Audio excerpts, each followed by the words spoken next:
Fly fishing apps are just a lazy person's way to find somewhere to fish, get updates on what flies have been working well and what section of the river they ought to hit.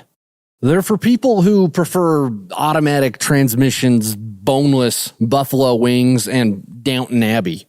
Until this year, that's exactly what I thought fly fishing apps were. I just saw them as this easy way to find all the places that I discovered through years of hard work and a few skunks.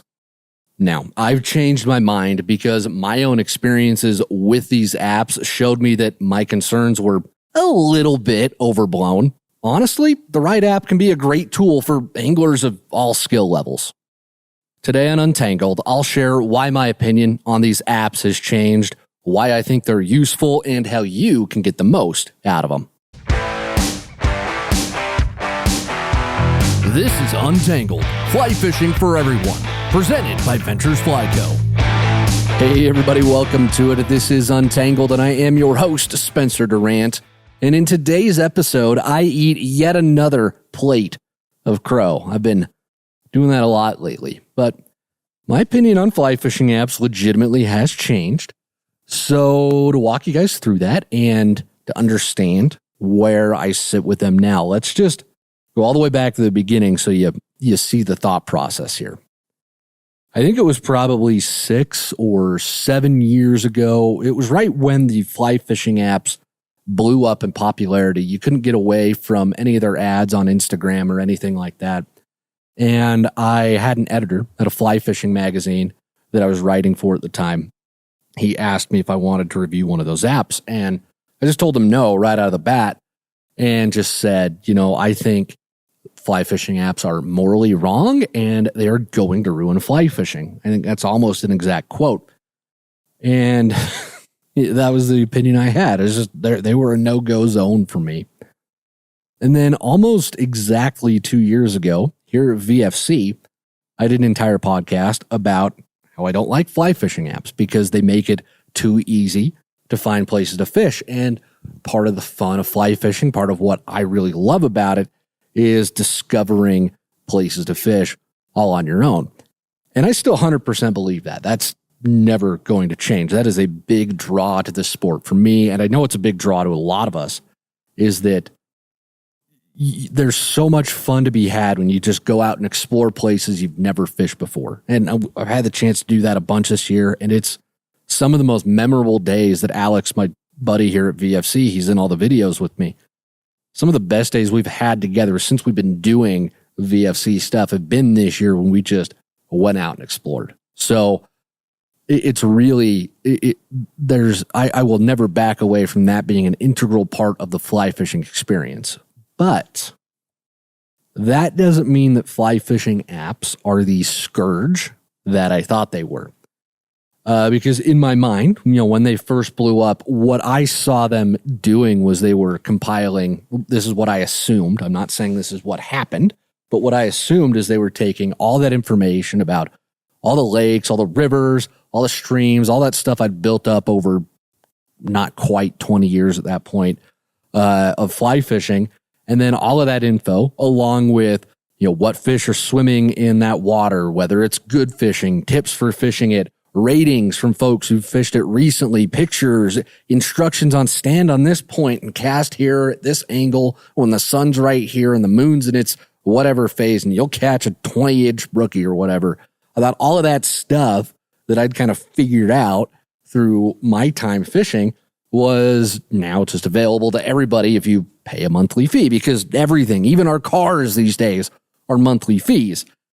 And in my defense, a lot of the advertisements around the apps at that time did promote that. I don't know if that's actually what reality was in those apps, but they really were trying to position themselves as having up-to-date info, ratings on fishing reports, and flies to use. Everything that could take the guesswork and the frustrating parts of fishing out of the equation and then just put you there in the river and have to figure out that aspect of it.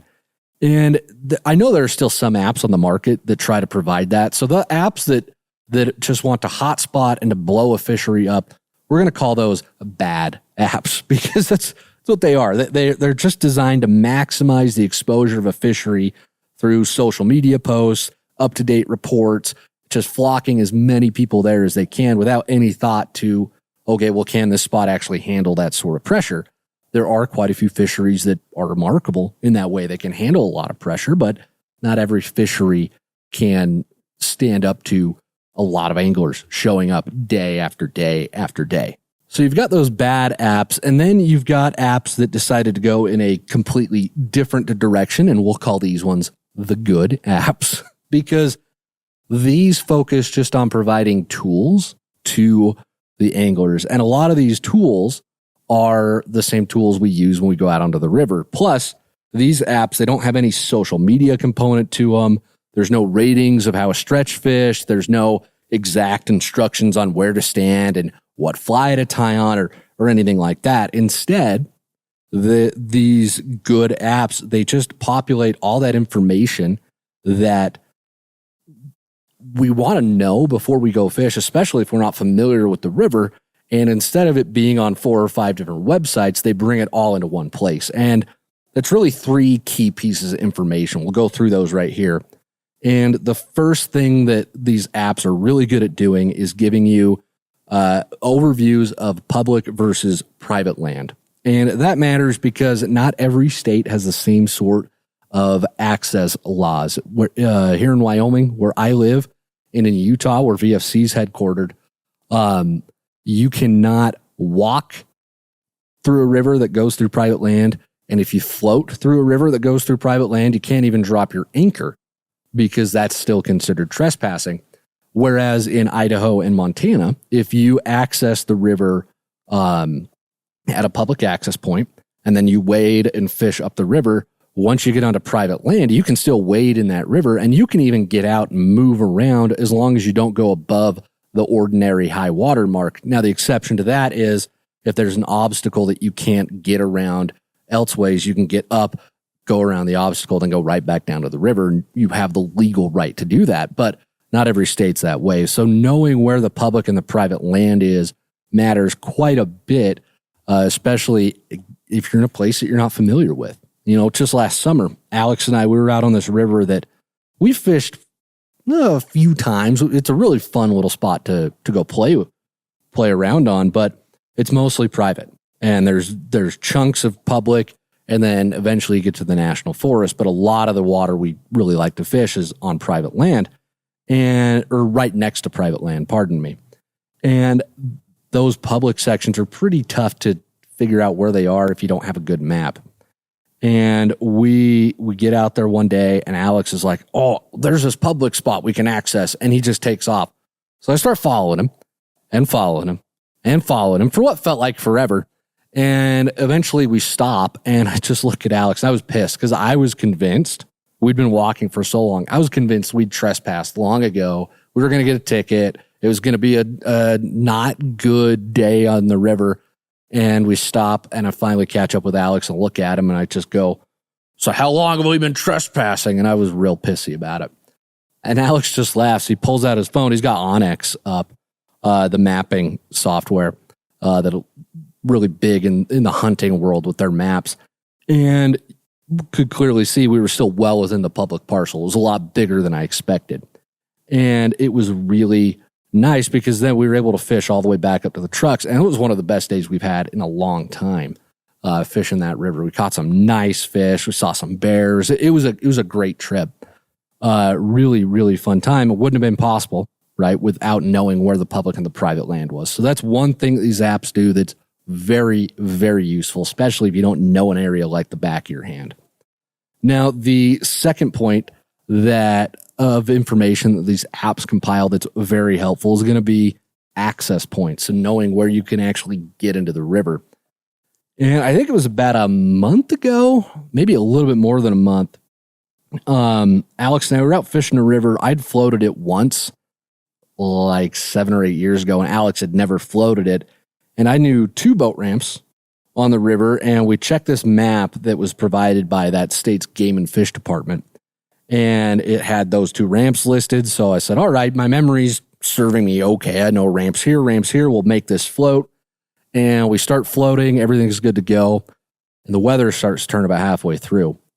And we come around the corner, and there's this ramp in the middle of the float right when the weather is starting to turn bad. That wasn't on the Game and Fish map. It wasn't on any other maps, but it was a public ramp. And we knew that because we're sitting there. Alex pulls out his phone. He's got trout routes on it. And you could see, oh, yeah, this is a public ramp, and it's here. And we could have just put in here, or we could take out here if we wanted.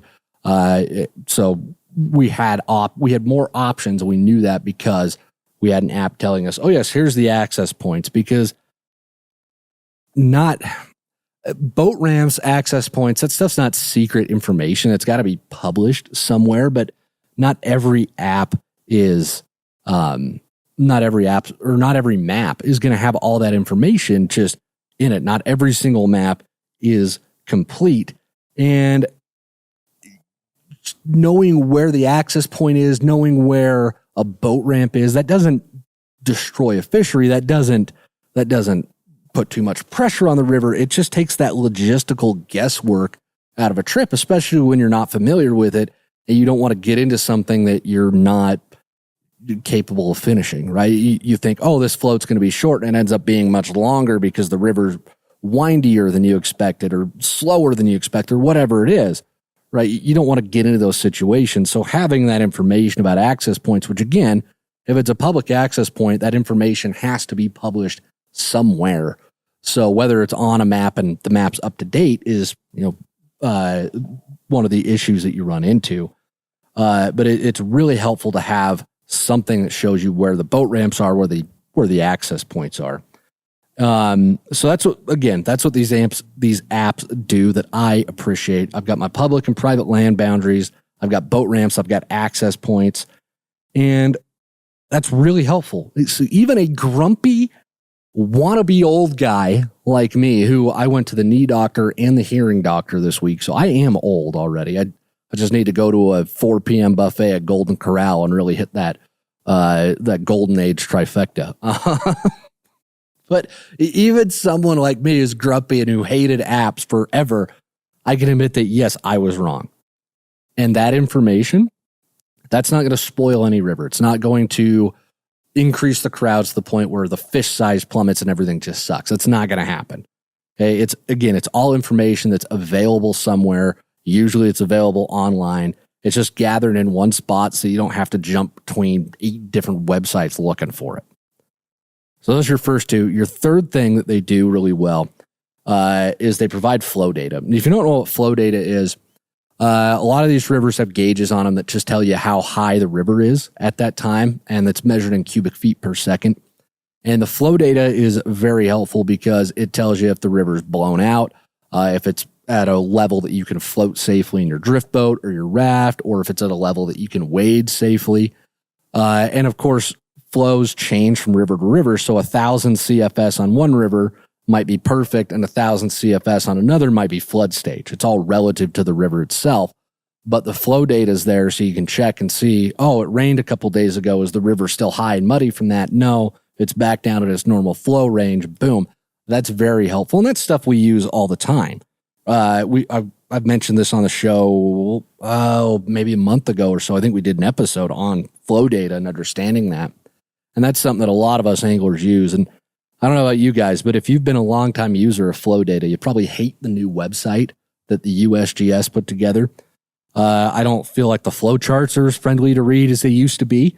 Classic government thing. They didn't just update it. They had to change everything instead of just make it a little bit better. They just changed it all, and now the information's not there. It's very frustrating. Very, very frustrating. I hate the new website. So having the flow stuff like right in an app is very helpful as well. So the good fly fishing apps, they don't blow fisheries up online. They're helpful. They give you the public-private land information, all that stuff. But any app can still rub some people the wrong way. And again, I'm intimately familiar with being rubbed the wrong way with an app and just knowing that, yeah, I don't like this. And I think what still sticks in some people's craw about apps is that, yes, they do list a lot of rivers and streams.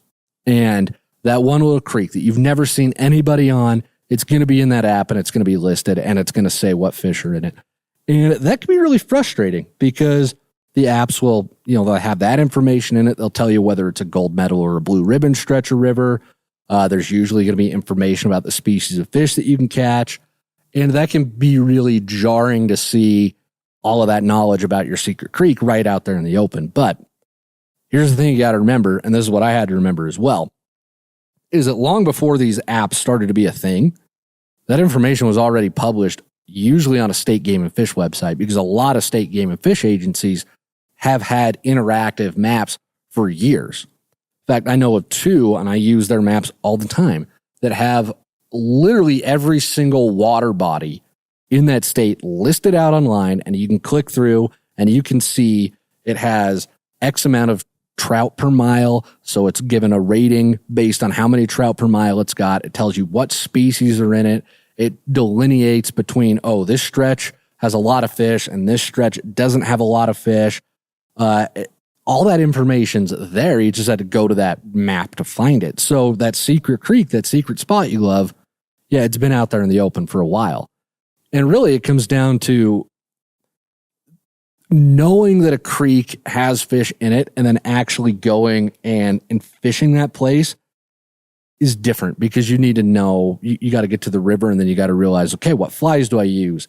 Where are the fish holding? What little weird behaviors do these fish have that represent their environment?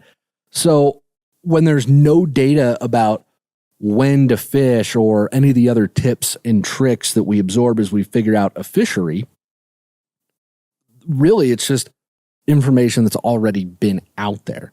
Okay, that initial I want to go catch a cutthroat trout or whatever it is, that initial, I want to go catch them, where do I go? That legwork is done for you. Yes, the apps do help that way, but you still have to go and put the work in to actually catch fish. And again, none of this information has been secret.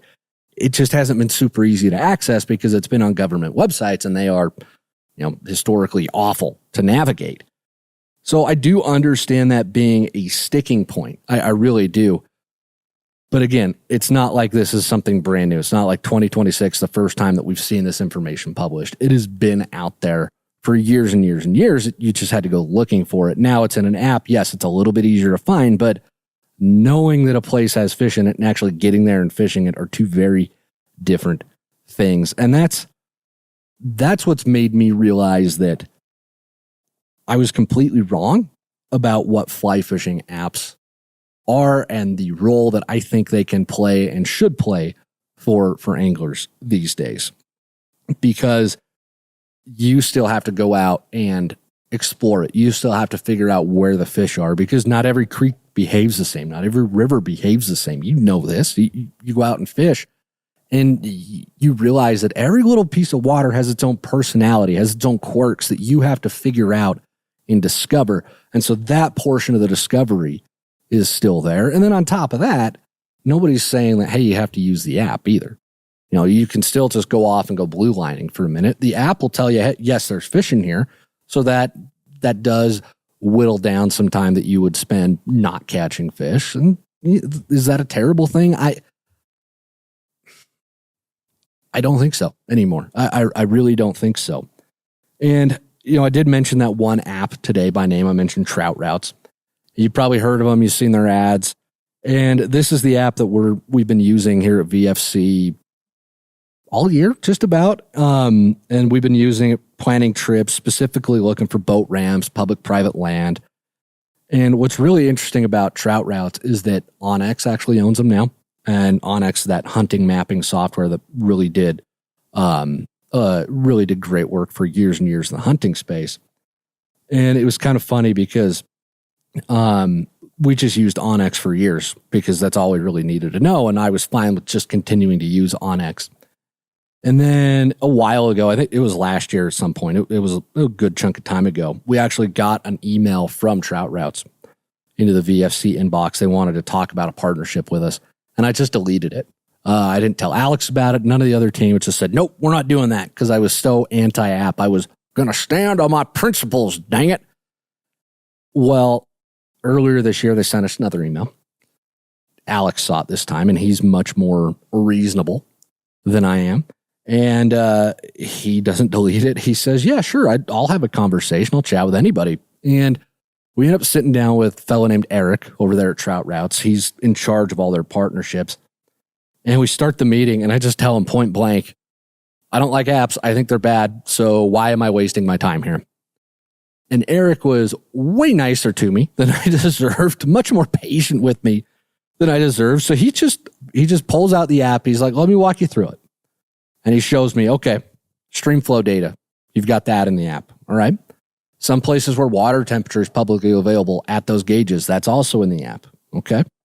Public and private land boundaries, boat ramps, public access points where you can park and access water that flows through private land but has a public easement on it. Filtering streams by the species of trout that you want to catch. And now that onX owns Trout Routes, there's also all the topographic and satellite maps too. So you can really figure out, okay, I want to get into this canyon. This is the best way to do it. That looks like a reasonable approach. So the more he's talking and the more he's showing me, the redder my face is getting from the embarrassment, because it's literally every single tool that I'm already using, because I would already use the State Game and Fish websites with their fisheries maps to plan a place to fish. I would already use onX with its topo maps to plan a trail into somewhere. I would already use another map. I can't remember which one it was right now off the top of my head, but for public and private land. And then I would go check streamflow data. So that's 4 different websites or apps that I was bouncing between to plan everything. And Trout Routes is just like, okay, yeah, it's all here in one spot. And why are you so upset about that? And yeah, that's actually very legitimate. Eric didn't ask me why I was upset about it. He didn't need to. So at the end of the meeting, I apologized and said, yeah, all right. I was wrong. I was wrong about what apps can be, because there's no social component to it. There's no way for you to tell everybody else in the app that, yeah, I caught a 25-inch bull trout right here. Just go right there and catch your own. There's no way to do that. So that hot spotting social aspect of it is gone. And that was my big hang up for a long time. Like I said, I had that conception that that's all every fishing app was. So I did ask Eric at the end of that meeting, I said, all right, if I'm going to talk about this, what are you going to do for the listeners of Untangled? What are you going to do for them to help them out? So listeners of Untangled, this is just for you guys, you're actually going to get a free month of pro access to Trout Routes. I'll throw a link to that down in the show notes, or I'll put a QR code here on the screen if you're watching the video podcast. But that free month of pro access will help you, see what the app is like, use it to plan some trips. Because I know it's overwhelming to sort through all this, especially if you've never really fished a lot before. It's a whole new world of private land and public land and easements and flow data. It's a lot to deal with. And again, what we're here to do with VFC is to help you live real life. So if I'm going to talk about something, it's something that's going to help you continue to live real life. And I know I was just literally last night, I was planning, we've got some really fun trips in the works for next year. A really fun Grand Tour inspired video that I want to go film. And I was planning out spots to stop with Trout Routes last night. So it's already helped me a bunch. The boat ramp stuff has helped me a bunch as well, just knowing where the boat ramps, where the access points are. So I would be interested in knowing if you guys think it's been helpful as well. I'd just love to hear feedback on it. But that's the only reason we bring it up, again, because it's something that has helped me, and I think it's going to help you guys as well. And I don't mind admitting that I'm wrong on yet another podcast, but hopefully we can stem this flow of just, it doesn't even feel like Untangled anymore. It's what was Durant wrong about this week? Which is fine, right? We learn a lot from our mistakes, our failures. I'll do it for the rest of us. But again, there's that link in the show notes. You can go grab that free month of access to Trout Routes Pro and take a look at it. Tell us what you think. But it is now time for the Q&A portion of this week's episode. Every week here at Untangled, we spend half the show directly answering questions from listeners and viewers just like yourself. So if you've got a question about fly fishing that you would like answered, there's a link to send that in down in the show notes or right here on the screen if you're watching the video podcast. Corey from South Dakota has our first question, writes in and says, I've been fishing for a few years, but only recently taken it up more seriously. I started listening to your podcast while my foot was broken, and it sparked the interest to go more often. Now that my foot has been better for about half a year, I've been going out weekly. However, every time that I go, I am by myself. I invited a guy to go fishing with me for a day next month, and that led to another guy and a day trip out west. I have not fished with others like this before. What is good fly fishing etiquette when you are out with other people? Corey, it's a really good question. It all depends on the folks that you're fishing with and how they like to go about a day like this with other folks. I used to fish with this group of guys. Shout out to Clark and Jesse and Drew. I miss fishing with you guys. We got to get back together again. But we all used to fish together a ton, and we love to fish near each other so that we could help out net jobs on big fish, make fun of each other when we screwed up a cast or got our flies lost in a tree. That was just the dynamic of that particular group. It was a really fun time to be out there together. So we would usually fish in pairs. We'd pair up and we'd get to a spot and one guy would fish that spot. Then we'd go to the next spot and the other guy would fish. And we just kind of take turns and we just trade off like that all throughout the day. And that was a really great dynamic for that group of folks. We really enjoyed it. I definitely would recommend doing that because I had a good time fishing that way. But there's one time also to go fishing with this famous fishing writer, and he absolutely did not want to fish together. He had zero interest in it. We chatted in the truck. We chatted while we were gearing up, and then he went upstream and just said, "I'll see you later," and lit up a cigarette and started walking away. And I was like, all right. So I just went downstream and I fished my way back to the truck, and we met back there at sunset, and that was that. And, that's what he wanted. He was kind of standoffish about it, but, to each their own. I'm not going to force someone to fish a certain way. So honestly, the best thing to do in this situation is just ask, have a chat with folks and just say, hey, what do you guys like to do? How do you want to do this? It's not weird. I don't think it's a weird thing to ask how you're going to approach it. So I wouldn't worry about that. Just like anything else in life, a little bit of communication goes a long way. And then as far as producing good fishing results, I don't think it doesn't matter how you do this. The only thing, if there's four of you or whatever, and you're going to fish the same direction, you all four go upstream. You just want to leapfrog each other enough that you're not, the fishing through water that they've already fished. You want to be able to give the people behind you and in front of you fresh water so that they're throwing their flies to fresh trout. So that's the only other consideration I'd have with it, but really good question. Appreciate it. William from Virginia has our next question, writes in and says, I've really enjoyed listening to these types of podcasts, so I hope you can keep making them. I especially like the historical ones, such as the Lahontan one. I remember reading about the trout in Pyramid Lake way back when there used to be in-flight magazines. But this question is about what you take when you backpack into the high country. Of course, you pack a rod, reel, and flies, but you also take waders and boots. William, thanks a bunch, man. Glad you've been enjoying the show, and glad you enjoyed that episode on the Lahontans. We do an audio-only episode every Monday here at Untangled, and I kind of play around with what we talk about in that show every week. Sometimes it's a tip of the week, sometimes it's a fishing report, and then sometimes it's stories, and I just did a deep dive into the history of Lahontan cutthroat trout 2 weeks ago now, I think. So definitely go check that out if you're interested in hearing that. It was a lot of fun to do. But anyways, I've taken a break from backpacking, and I really hate that because I miss it.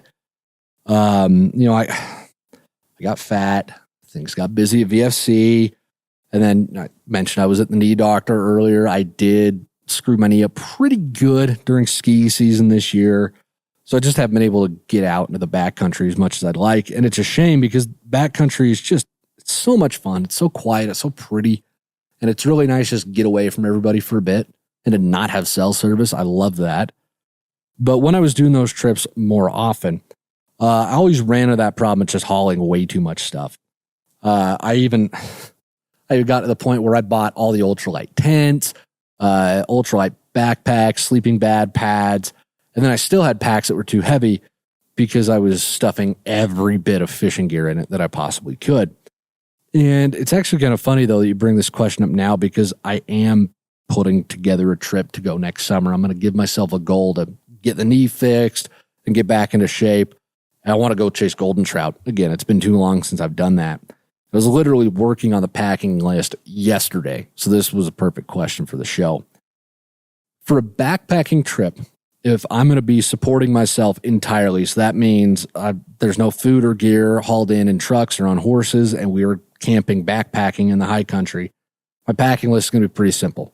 Okay, I just want my tent, my sleeping bag, my pad, and I want the tent, sleeping bag, and pad to clock in at 6 pounds or less total. And I know that's pretty ambitious, but the ultralight stuff these days, you can do it. Then I want my cooking stove and fuel to come next, and then a really small pot for boiling water. I've got my water filter, headlamp, extra batteries, and then the first aid and emergency kit. All that, I try to keep that as light as possible. But once all that stuff's in there, then I've got, my food, rain gear, extra clothes. And then once all that's in there, that's when I put my fishing stuff in the pack. And with the fishing stuff, I do like to carry 2 rods with me, because if you break one, you're kind of screwed and you just can't fish the rest of the trip. And that's not fun. So I do bring 2 rods with me.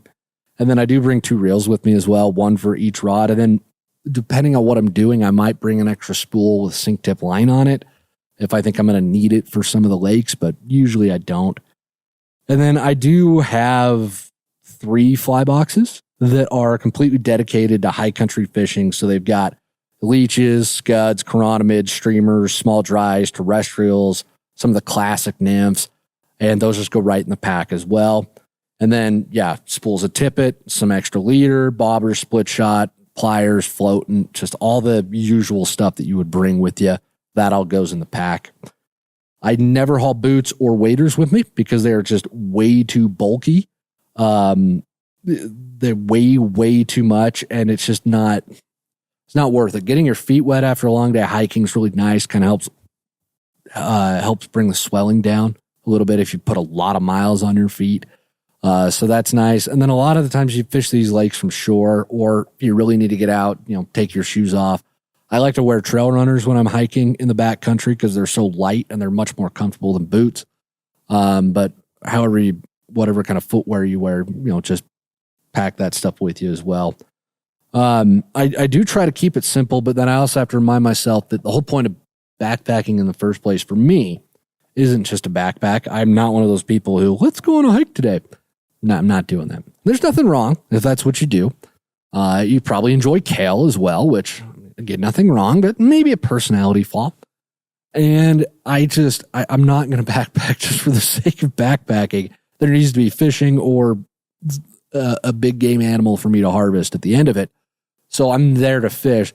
So I don't skimp on my fishing gear. I go with ultralight gear everywhere else so that I can bring fishing gear, but I do try to keep my pack to like 40 pounds max.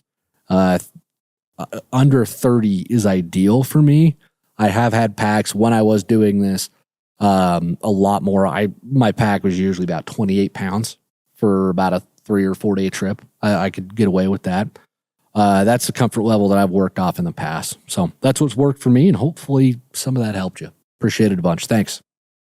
Wade from Newfoundland has our next question, writes in and says, "Hey Spencer, I often find myself needing accurate casts whilst dry fly fishing, but unable to achieve it.